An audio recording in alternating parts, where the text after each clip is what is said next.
Spawn. Number 2. So when I first started the channel, one of my early comics, if not the first one, I can't remember exactly, was Spawn number 1. It's one of my all-time favorites. Of course, non-DC, non-Marvel. Image Comics by McFarlane. As you may know by now, I'm a big fan of his art. I like his toys. His comic book Spawn, of course. The comics he did for DC and the ones he did for Marvel. I found the art just amazing, and the storytelling also pretty good. So again, the cover on this one is just awesome. Number 2, Spawn, one of my favorite once again comic books. And at the time, it was $1.95. I'm not sure what the street value for this one is now. I'm sure it's more than $1.95. Anyway, so right here, the Clown, the Violator, and then I really like how he talks. Again, this was released back in July 1992, first printing, as you can see right there. Printed in Canada. Cover painted by Ken Stacy over Todd McFarlane art. So I'm just going to read what it says, and then I tell him if he begs me really, really nice, like I might only amputate one leg, but if he puts up a fight, I'm gonna have to rip his nails out, make fillets out of his lungs, make a milkshake out of his heart, and soft boil his eyeballs, cause I'm the Violator. And then the cat just meows, and he's like impressive right now. So it's funny because every time they show him, he just talks like that. He's talking about what he's gonna do. And I remember I saw the movie first, of course, before the comic books. I knew there was a comic book. I didn't have the money to buy them. So I, as a kid. But I saw the movie, and I remember seeing him the first time, and I was like, what the, this guy doesn't look like he's going to do anything, but we were surprised, right? So again, right here is pretty cool. He's just talking about what he's going to do, and then you see right here, he says, I don't want to be him. I love being me, and I'll hate to be him. And he's talking about Spawn, right? So right here, pretty cool. He's on top of a church. He's still trying to find out what he is, why he's here. I mean, I know he wants to see his wife, and that he's been wondering for like 5 years.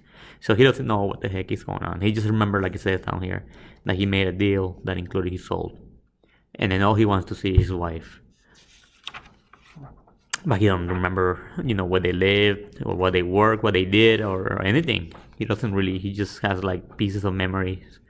So right here, he's still talking about that, and he's like, he don't even know what, even if he finds her, she's not gonna want him because he's all, he's all burned. He don't even have a face. He says that they give him the powers, but they took his face. So right here, he's on top of the church, and he feels comfortable there, and then like it's a calling. He's been going there, and then he sees the Clown right here. He's kind of waving at him, and it's kind of funny because the art right here is awful. And he's like, what is that little man doing over there, right? And then he disappears, right? So now you see this, in the building right here. This guy is, security guard. He's like, he hears his boss like just pounding the door, and then he's like, come on, hurry up, come, it's asking for help. And then what happened was that the Violator killed him, and he's like, it's funny because he he punches, through the door and grabs his head right there, and it says that your boss is not available, and then it shows the face for the first time right there, which is pretty cool. At the moment, at the time you still didn't know it was the same as the Clown as the Violator, and then they say, oh, but don't worry, but he did say he wanted you to join him tonight, so he pulls his heart. And excuse me, he just kills him. So they show him right here. It looks pretty cool though, right here. A little small though. I think they could just, I don't know, but it looks pretty disturbing. I guess for back in the day it was pretty cool. I still think it's pretty cool. I have one of those action figures. I made a short video on my other channel about it. It's pretty cool, really nice, well done, made. So he's still a jokester, night boys, and right here they show different new broadcasters talking about what's going on, saying they're still blaming the young bloods, and kind of making fun of the costumes and then things like that, and then they have this guy right here saying he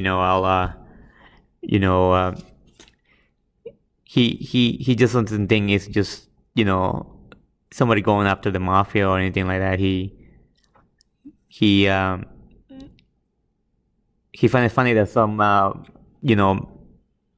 like bad guys are seeking help from the cops to so they don't get killed, because they've been getting they've been getting killed, and with that guy, and of course Spawn also being kind of like a vigilante in the alleys, in the alleyways, and then anyway, so they have the street people talking about the news, what they've been doing and stuff, all the crime in New York. So right here, he's still in the church, and then he's trying. This is kind of weird, funny in a way. He's like, oh, why I got this whole power, so he's trying to use his powers on him. So he kind of blasts himself, and then he I guess he sees that he's kind of human again, but he got a long blonde hair, and he's a blonde white guy, and then he says, man, what a jolt. Feel good though, strong, almost afraid to look, but so he hasn't looked yet. As you can see, he got his eyes closed, and then he opened his eyes, and then he's like, no, what?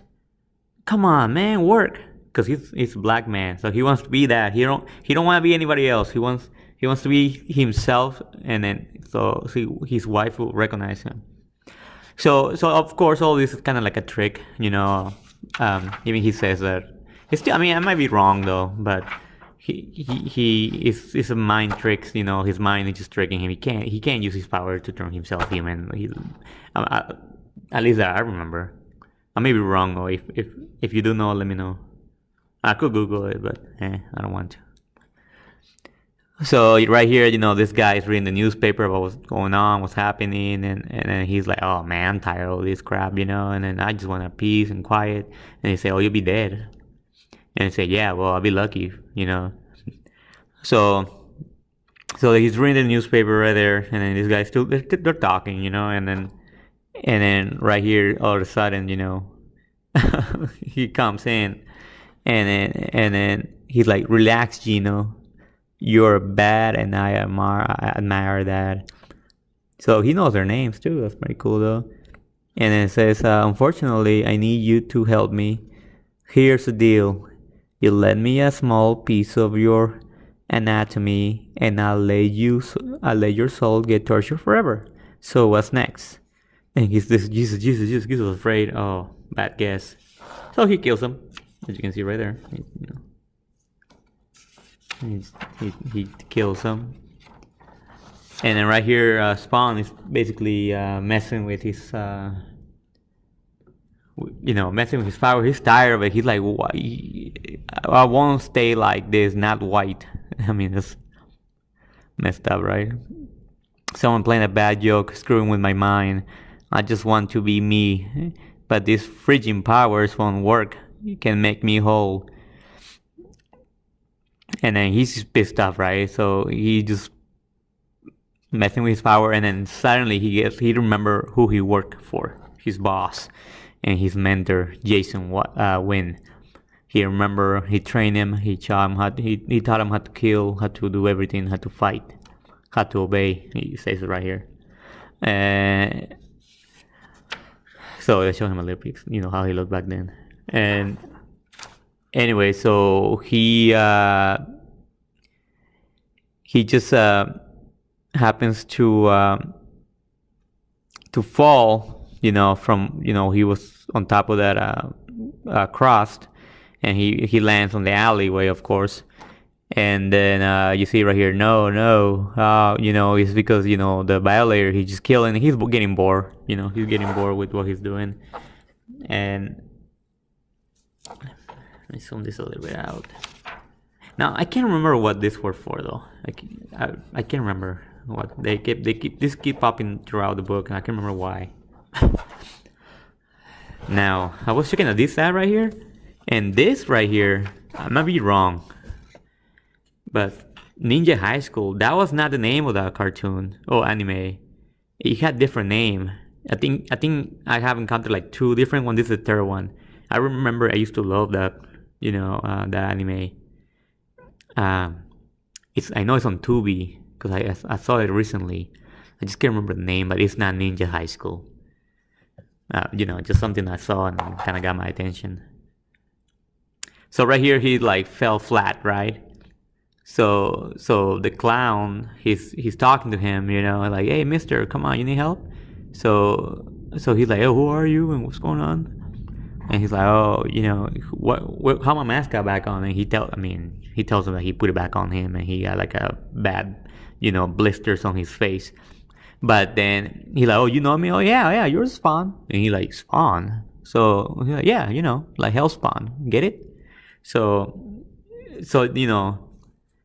he doesn't look like he looks like it's a small dude, fat clown, and Spawn is a big dude, and so he's not afraid of him. So it looks like, just like the movie at first, he's trying to be his buddy, his friend in a way, I guess, but he don't like him. And Spawn, he's like, whatever, I don't care for you, leave me alone. So right here, he's just telling him things again, what he can do to him, and and then it's just funny all that he says. Like, I'm just gonna read a little bit of what he says. He says, whether you believe it or not, I could beat you silly with one hand behind my back, or I could rip your toenails from your feet and sever your tendons in your calves. And another thing, Mr. Big Shot, I could rip your spine out and use it like a whip, and I could snap your bones like the brittle chunk that they are, and I could tear your head off and use it for basketball, and I could cut you up into bite-sized pieces and mail you across 50 zip codes. And he's like, are you scared yet? And he's like, oh, it's fine, like, screw that. He basically started walking off on him, and he's like, what? And another thing is, if I'm a really pissy mood, I might just, could you excuse me a minute? Oh, he was there, man, I'm sorry. Could you excuse me a moment? And then he's like, oh, where was I? So, Spawn basically, he's like, I don't have time for this crap. He's selling things, like nasty things, like you can see right here. He's saying basically, he could, eat his intestines and then without puking. So the Spawn starts walking off, and that's when we see that he's a violator. He's like, oh, wait, have a heart, he doesn't say wait, but still walking away from him, and he can basically, he can beat him up. I mean, so that's the end of this issue right here. And then here's a little nice letter by McFarlane saying, thanking people about this, because this was his new thing, when he came out back then. It was new stories, new character, new company. So he's being thankful, and that's a nice letter though. Right here, now this is art by another person, Rick Leonardi and Scott Williams. Not bad, but if you really look at it though, it kind of looks like Spider-Man, right? You know, he's a little more thin. He has a little more, I don't know, childish face in a way. It doesn't, I don't know, it doesn't look like McFarlane's Spawn. It's still cool though, but I just found that interesting that it looked like Spider-Man, a little more thin, you know, and then, you know, the pose. So that's pretty much it. You know, it has a little more art on the other books and stuff, and the protectors. Yeah, that look pretty ugly though. But anyway, so that was Spawn #2. Awesome book, and great character, great art, and the story's pretty good too. See you next time. Thank you. If you can subscribe, I appreciate it, or like, share, as I'm trying to grow the channel. And thank you. I appreciate your being here, and see you next time.